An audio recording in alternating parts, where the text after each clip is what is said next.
Hello friends, શું તમે જાણો છો કે ઘરે પકવેલી કેરીમાં અને માર્કેટથી લાવેલી કેરીમાં કેટલો ડિફરન્સ હોય છે? માર્કેટમાંથી લાવેલી કેરી છે તે કાર્બેટથી પકવીને તૈયાર કરેલી હોય છે અને આપણે ઘરે જે પકવેલી કેરી છે તે મેં ડુંગળી મૂકીને ઘરે જ પકાવી છે, તેનો વિડીયો પણ મેં આગળ શોર્ટ વિડીયો શેર કરેલો છે। તો તમે જોઈ શકો છો જે એકદમ પીળી દેખાઈ રહી છે તે કાર્બેટથી પકવેલી છે અને જે લીલી દેખાઈ રહી છે તે મેં ઘરે ડુંગળી મૂકીને પકવેલી કેરી છે।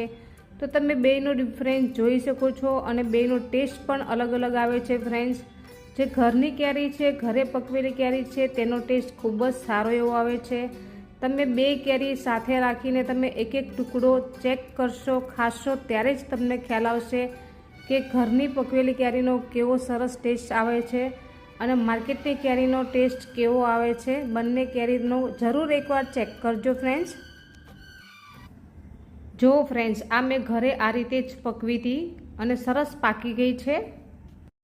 હલો ફ્રેન્ડ્સ, શું તમે જાણો છો કે ઘરે પકવેલી કેરીમાં અને માર્કેટથી લાવેલી કેરીમાં કેટલો ડિફરન્સ હોય છે? માર્કેટમાંથી લાવેલી કેરી છે તે કાર્બેટથી પકવીને તૈયાર કરેલી હોય છે અને આપણે ઘરે જે પકવેલી કેરી છે તે મેં ડુંગળી મૂકીને ઘરે જ પકાવી છે, તેનો વિડીયો પણ મેં આગળ શોર્ટ વિડીયો શેર કરેલો છે। તો તમે જોઈ શકો છો જે એકદમ પીળી દેખાઈ રહી છે તે કાર્બેટથી પકવેલી છે અને જે લીલી દેખાઈ રહી છે તે મેં ઘરે ડુંગળી મૂકીને પકાવેલી કેરી છે। તો તમે બેયનો ડિફરન્સ જોઈ શકો છો અને બેયનો ટેસ્ટ પણ અલગ અલગ આવે છે ફ્રેન્ડ્સ।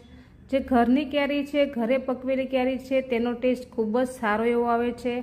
તમે બે કેરી સાથે રાખીને તમે એક એક ટુકડો ચેક કરશો, ખાશો ત્યારે જ તમને ખ્યાલ આવશે કે ઘરની પકવેલી કેરીનો કેવો સરસ ટેસ્ટ આવે છે અને માર્કેટની કેરીનો ટેસ્ટ કેવો આવે છે। બંને કેરીનો જરૂર એકવાર ચેક કરજો ફ્રેન્ડ્સ।